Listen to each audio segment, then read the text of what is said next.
Good. Good. I recognize you. Let the record indicate. Mahul Patel was in the house. Exactly. All right. Good afternoon. I now call to order the meeting of the directors of the New York Transportation Development Corporation for Tuesday, November 3rd, 2015. I'd like to note for the record that I will begin today's meeting as the acting chairman. Further, I'd like to note that this meeting is being webcast and that we welcome public comment on the items on our agenda.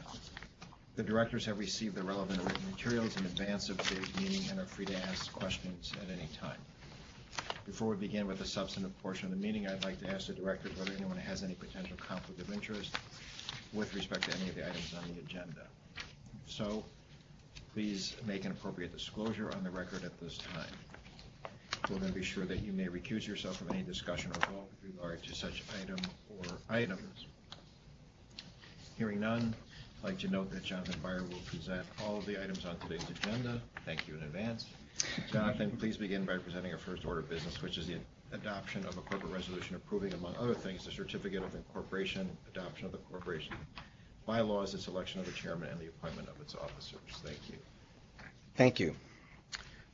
Welcome to all, especially the new directors and officers of the New York Transportation Development Corporation, or we've been calling it the TDC.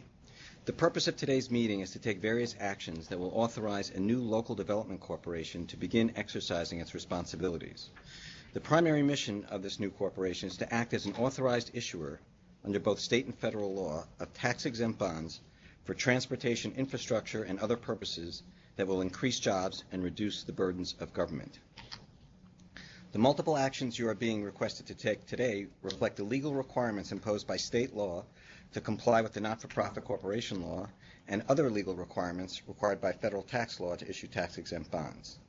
The first board item, this one, is to authorize certain corporate housekeeping requirements, such as appointing officers, adopting policies, and adopting bylaws. The next action will be to adopt the Empire State Development Corporation's pre-qualified list of counsel and underwriters so that the TDC can select these professionals for specific transactions. The final two items authorize preliminary actions for two specific airport bond transactions already in progress. The TDC is a charitable, not-for-profit corporation formed for the purpose and the public objective of relieving and reducing unemployment, promoting and providing for additional and maximum employment, bettering and maintaining job opportunities, and lessening the burdens of government of the state of New York and the New York Job Development Authority, primarily by issuing tax-exempt bonds for transportation infrastructure. That's the statutory language. I just wanted to get that on the record. In the case of certain tax-exempt bonds, the TDC will also obtain the approval of the bonds by the governor of the state of New York. The TDC can also issue taxable obligations and has all powers conferred upon a not-for-profit corporation. Although this first set of materials consolidates a host of documents that I've referred to as housekeeping, I want to not go through all of them, but just emphasize certain key features of some of the actions and attachments. First, the TDC Certificate of Incorporation was filed by the Department of State, and thus the TDC was incorporated this past Friday, October 30th, 2015. Next, the bylaws contain many standard provisions, but please note that a quorum of directors is a majority of the directors then in office and must consist of at least one director appointed by each of the two members, equivalent to stockholders. The two members, this is similar to the Liberty Development Corporation, which many of you are familiar with, the two members are the governor and the Job Development Authority. Certain special actions, like today's meeting, require at least two directors appointed by each member, and we do have that special quorum today. Some of the policies, for example, the whistleblower policy, the banking resolution, and investment guidelines, are essentially the same as the respective documents adopted by Empire State Development and its related entities. However, the conflict of interest and related party transaction policy is guided by specific statutory requirements and should be reviewed carefully by both the officers and directors. In addition, the accompanying questionnaire regarding related party transactions must be signed by officers and directors and must be filed annually and requires disclosure of any entity of which you serve as an officer, director, trustee, member, or employee. You will also be required to disclose any ownership, gifts, property, debts, or other interests related to the TDC. Any personal questions regarding either document, the policy or the questionnaire, including possible conflicts, can be directed to the General Counsel, if you don't mind, Liz.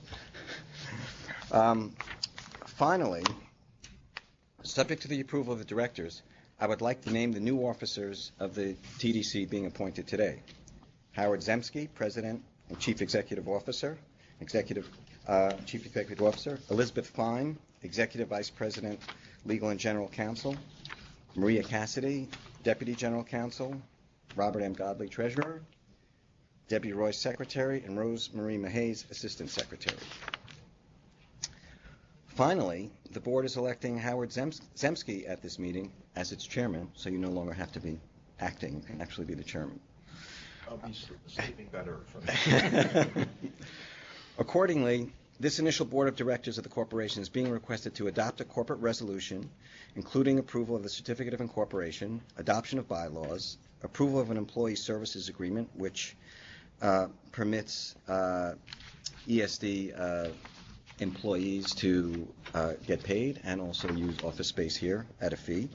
Approval of the corporation conflict of interest and related party transaction policy, adoption of the ESD whistleblower policy, adoption of ESD's investment guidelines, appointment of the officers, election of the chairperson, and the transaction of other necessary corporate business of the corporation, all as set forth in the materials. I think we can wait for a vote at the end. All these matters are related, but if there's any concern about that, we could take a vote on each of these items. I'm not sure can we take all of these items as one vote? I don't see any reason why. I mean, if there's an objection, we can deal with it at that point, but assuming there won't be, I think we could vote on all the matters at once. Any objection to that? Okay. Okay. I will continue with the next item. This item is to request authorization to adopt 2 pre-qualified lists adopted originally by the New York State Urban Development Corporation doing business as Empire State Development and specifically related to underwriters, financial advisors, and financial products providers and counsel. In March 2012, staff of ESD advertised and solicited responses to select a rotating team of underwriters, financial advisors, and financial product providers to assist in the sale of bonds. Based upon review of all relevant criteria, ESD selected a list of underwriters, financial advisors, and financial product providers. Also in 2012, in April, staff of ESD advertised and solicited responses to select a team of legal counsel in 9 different practice areas for ESD legal matters, including those carried out by ESD subsidiaries. Based upon review of all relevant criteria, ESD selected a list of counsel in 9 practice areas, including legal counsel to assist in the sale of bonds. This action today seeks the New York Transportation Development Corporation's adoption of these ESD pre-qualified lists of underwriters and adoption of the ESD pre-qualified list of legal counsel, which would make these firms available for future recommendation to the corporation directors for retention as the need may arise without the need to conduct a further solicitation. No individual firm is being recommended in this item for retention in connection with any particular matter, and no funding is being authorized by in this particular item. Rather, only these pre-qualified lists are being requested to be improved to ensure quality professionals stand ready to assist the TDC when necessary. The materials themselves highlight specific details regarding ESD's process of issuing the RFP, criteria, and selection of firms. The proposals were widely advertised, received broad and numerous responses, and respondents were carefully ranked and selected. For both underwriters and bond counsel, a sufficient number of MWBE firms were selected to enable the TDC to reasonably meet current participation goals. Accordingly, based on this process conducted by ESD, the TDC directors are requested to approve the slates of underwriters, financial advisors, financial product providers, and legal counsel as set forth in the resolutions. Okay, proceeding to the third item. Just take a little break. I guess, Jonathan, can we ask questions along the way? Sure. Yes. Absolutely, feel free. Question for the first item. Yeah. Just, are we doing something that we've done in the past where we have some positions as ex officio directors, or not directors, but officers? No, we're not doing that, and there's a very specific reason why. The structure that we're using for this corporation is the same structure that we've used for Liberty bonds. And the problem with using ex officio is that there was a private letter ruling received from the IRS that looked at the structure that we had for Liberty and said, yes, if you use this structure, you can issue bonds and qualify under federal tax rules. But our outside counsel was uncomfortable, our outside tax counsel was uncomfortable in applying that ex officio structure to this corporation. Good to know. Because you never know when people leave sometimes, you want to replace them, but that, that happens every once in a while. It's a convenience. Just it's a convenience that won't be available to us. Right. And on the pre-qualified list, just to clarify, that means as ESD, updates its pre-qualified list, that means TDC will have access to the updated pre-qualified list as it goes. It automatically. Exactly. And the adoption was of the list coterminous with whenever it expires for ESD, it's also going to expire for the TDC. Just clarify that for the record. Next question. Number 2, are the counsel and bond underwriters any professionals? Are they subsequently vetted? I know we're adopting the list, right? But they get subsequently, once we select off of that list, or you select off of that list for specific projects, are they subsequently vetted again for conflicts and so forth? Yes. They are, and in fact, in the last 2 items that we're going to do today, we're going to talk about that we're actually selecting counsel for 2 specific projects, JFK Airport and LaGuardia Airport. Right. And there was an interview process where we spoke with all these counsels before actually selecting them to serve as counsel for these projects. Yeah. Thank you. Any other questions? Okay, so speaking of one of those items, we're now going to talk about adopting 2 contracts to provide legal services and to also assume a pre-financing agreement and to take actions related to TEFRA, which is the Tax Equity and Fiscal Responsibility Act, and select underwriters and take other related actions for refunding bonds issued to finance Terminal 1 at John F. Kennedy International Airport. This airport was financed with Industrial Development Agency bonds from the city in the approximate amount of $387 million. The IDEA proceeds were lent to the Terminal 1 Group Association, the borrower, to finance the construction of the now fully completed Terminal 1. The borrower now wishes to refund approximately $238 million of these IDA bonds. The transaction is expected to be a public offering at negotiated prices. The borrower has requested that the TDC issue the refunding bonds. Staff of the corporation will seek consent of these directors at a later time as to the form of refunding bond documents, as well as approval by the directors of the terms of the transaction. The borrower must refund the IDA bonds prior to their upcoming maturity date and needed to commence the transaction prior to the date of the formation of this corporation. In order to accommodate the borrower's timetable, the Job Development Authority, which created the TDC, authorized the retention of and entered into contracts with 2 firms, co-bond counsel. Both co-bond counsel are on the corporation's pre-qualified list of counsel, which the TDC board just approved. Both contracts provide that they would be assigned to this corporation upon its formation. The corporation is now being requested to accept these assignments. Bond counsel, namely Winston & Strawn LLP and the Hardwick Law Firm LLC and WBE, will provide legal services to the corporation for a total fee of $350,000, funded in its entirety by the borrower in accordance with a pre-financing agreement, which will be described momentarily. Authority staff recommended the retention of co-bond counsel for the bonds based upon the knowledge and expertise of these firms, prior satisfactory work which the firms have performed for ESD, Winston & Strawn LLP's prior service as bond counsel to the IDA on the original issuance of the bonds, rate proposals, the pre-qualification process, which was discussed earlier, and the response by the Hardwick Law Firm to an additional competitive selection process specific to this transaction. Finally, co-bond counsel are national firms with experience in all facets of bonds and related matters. The corporation will have no obligation to actually pay these legal fees because we're going to be entering into a pre-financing agreement. So In order to accommodate the borrower's financing schedule, the authority was requested to retain counsel as noted above and take other actions imposing a payment obligation on the Job Development Authority. To ensure that the borrower was obligated for these payment obligations, the authority entered into a pre-financing agreement which provided for deeming the agreement assigned to the corporation upon its formation. The corporation is now being requested to accept the assignment of this pre-financing agreement. The types of costs which may be incurred by the corporation or the borrower in connection with the application for post-financing are subject to this agreement and include a refinancing fee, which is payable to the corporation, fees and expenses of counsel, any other costs related to the issuance of bonds, and is set forth in more detail in the pre-financing agreement certain costs accrued by the corporation and the borrower if the financing is not completed. Neither the corporation nor the Job Development Authority will be liable for these costs or debt service on the bonds except to the extent funds are received from the borrower. It's the nature of a conduit financing, which this is. Now moving to federal tax law requirements.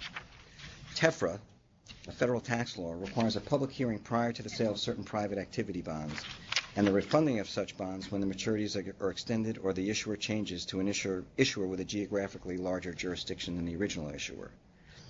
In this case, the issuer of the refunding bonds is the state and has a geographically larger jurisdiction than the IDA. Accordingly, we're required to have a hearing.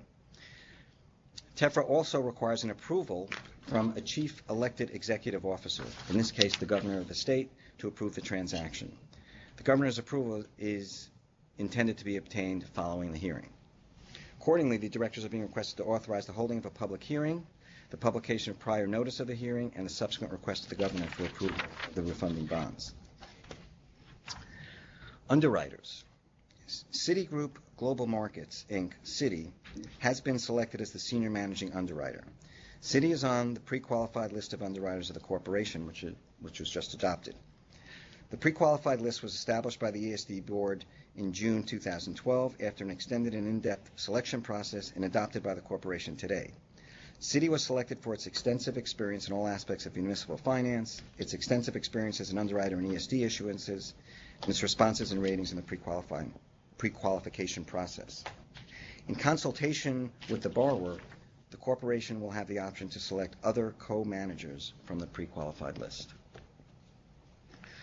Accordingly, the directors are now being asked to assume the two contracts to provide legal services, to assume the pre-financing agreement in connection with the refunding bonds, and to take actions related to the TEFRA refunding and to select underwriters for the refunding bonds. Questions on that item? Any questions? Okay, the last item is a very similar item to that item, but this one is for the LaGuardia Airport. The existing central terminal, or Terminal B at LaGuardia Airport, is intended to be replaced by a new Terminal B, along with related supporting roads, facilities, and structures.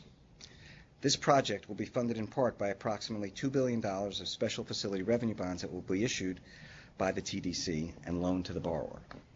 Staff of the corporation now seeks the consent of the directors to assume 4 contracts to provide legal services deemed assigned from the Job Development Authority, to assume the pre-financing agreement, to publish a TEFRA notice, hold the hearing, and obtain the required approval of the governor, and to approve underwriters.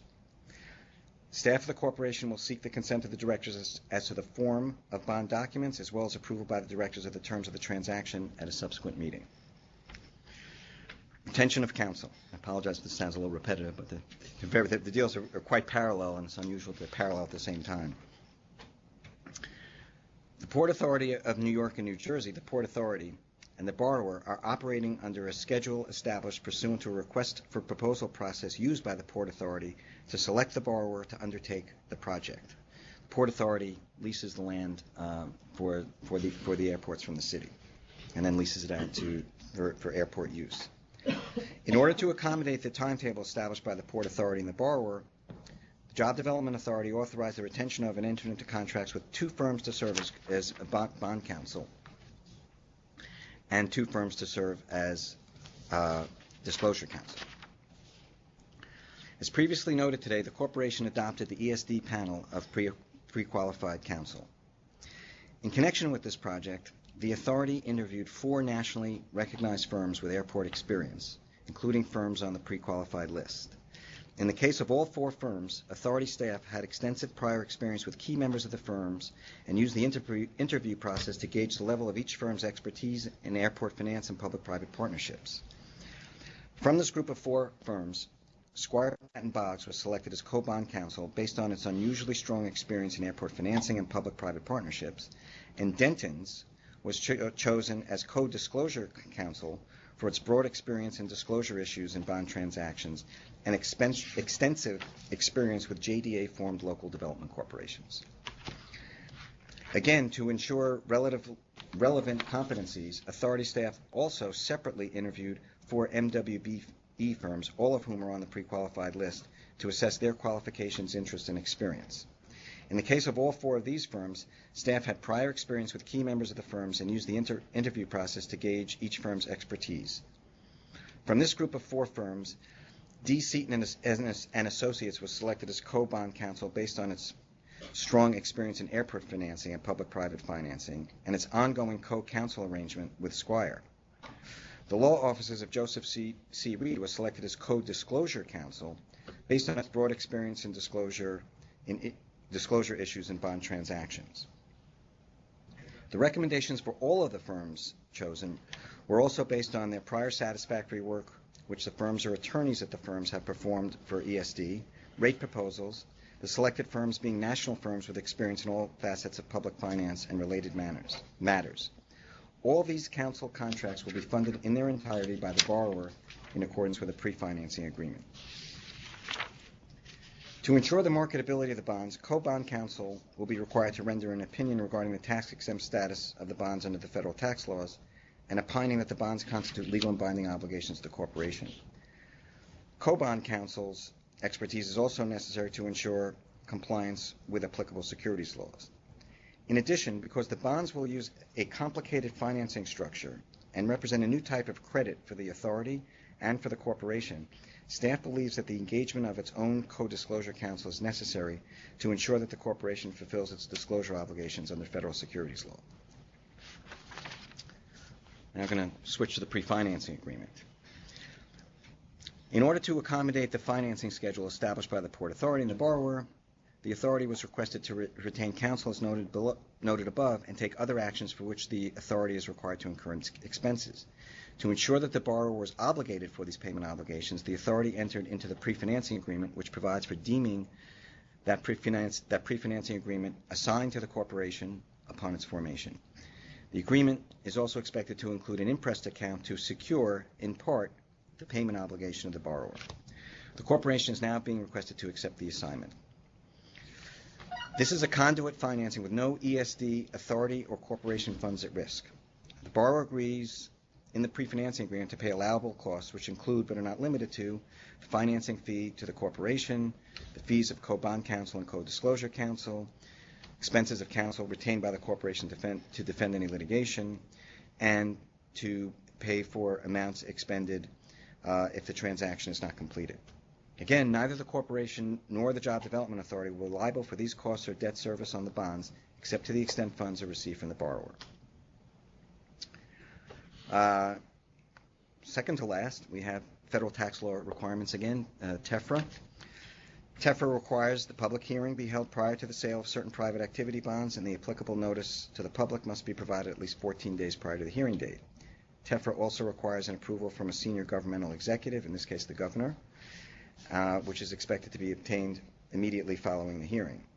Accordingly, the directors are being requested to authorize the holding of a public hearing, publication of prior notice of the hearing, and a subsequent request to the governor for approval. Finally, underwriters. Citigroup Global Markets and Wells Fargo Securities have been selected as the senior managing underwriters. Both are on the pre-qualified list of underwriters for the corporation. The pre-qualified list was established by the ESD board on June 26, 2012, after an extended and in-depth selection process and adopted by the corporation today. Citi and Wells Fargo were selected for their extensive experience in all aspects of municipal finance, their extensive experience as underwriters in ESD issuances, and their responses and ratings in the pre-qualification process. In consultation with the borrower, the corporation will have the option to select other co-managers from the pre-qualified list.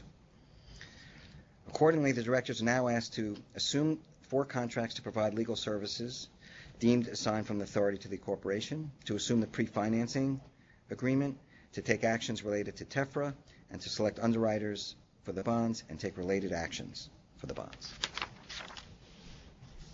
Any questions? Good job. Now, before we vote, Rob, you're going to have some insight you can share with respect to these 2 airport projects. Sure. Jonathan has mentioned both the financings, but what I thought I would do is give the board members a status as to where we are with the financings, because work has already started on both transactions. The first one is the Terminal 1 Group Association, which is being referred to as TOGA. And they're a group of 4 airlines: Lufthansa, German Airlines, Air France, Japan Airlines, and Korean Air. And they operate Terminal 1 at Kennedy Airport. They have bonds outstanding that Jonathan referred to of approximately $238 million. They want to refund those bonds, and in today's low interest rate environment, we'll realize some savings with that refunding. It's our intent to refund the bonds by the end of this calendar year, and it'll be between 200 and 238 million. They haven't decided exactly how much will be refunded at this point. This transaction will bring the corporation approximately $1 million in fees. Now, what's also nice about this transaction, and that wasn't mentioned in Jonathan's delivery, was that, we now have a relationship with TOGA, and they came to us and asked us if we wanted to refund these bonds, but TOGA has long-term plans for expansion at Kennedy, and they're planning to expand from Terminal 1 into and consolidate into Terminal 2. This is a 2-year plan, so it's not a transaction that's going to be happening anytime soon, but at least we have started a relationship with them. They know our work, and they know that we're willing and excited to work with them. This will be a $2 billion transaction, so this is something nice that we have to look forward to down the road. The other transaction that Jonathan referred to, and this one is very exciting, and it's a very visible and high-profile transaction, but it's the LaGuardia Central Terminal redevelopment. In May, when the Port Authority selected the developers, LaGuardia Gateway Partners, almost the day after they selected the developers, they called us up and asked if we wanted to be part of the financing, the conduit financing. Of course, we said yes. This is such a visible project, something that we're very proud to be part of, and we immediately took on that responsibility. So we've had meetings already. It's going to be a large working group. We had the attorneys in here about 3 weeks ago, and the bankers weren't here, and I think we had close to 40 people in this room and probably another 15, 20 people on the phone. So it's a major undertaking for us here, and I think what would be appropriate at some future board meeting here, we would have someone either from the developer or from the Port Authority to give a presentation, because it's a very exciting project that we feel very privileged to be part of this transaction. It's going to be about a $2 billion transaction, and this transaction will produce about $4.5 million in fees for the corporation. Both of these transactions, we will have to come back to this board. As Jonathan mentioned, we have to come back and get approval for the terms and conditions of the bonds. We have to get approval of certain documents related to the bond offering, and we will probably have to come back and hire additional professionals. So we will be coming back to the board sooner for the TOGA transaction, and then probably in the spring for the LaGuardia project. Okay, great. Mm-hmm. Well, we've heard Rob's description of the 2 bond projects, and Jonathan has gone through the issues around 4 resolutions. We have 4 resolutions we're taking up. So does anyone have any questions or comments, any of the directors, regarding any of the 4 resolutions? Are there any comments from the public on any of the 4 resolutions? Is there a motion to approve all of the resolutions? So moved. So moved. Thank you. Seconded, George. Thank you. All in favor? Aye. Any opposed? No. Carried. Excellent. I don't believe we have any other business today, so maybe there's a motion to adjourn the meeting. So moved. We're adjourned. Thank you. Thank you. Don't forget to tip your servers and sign your questionnaires.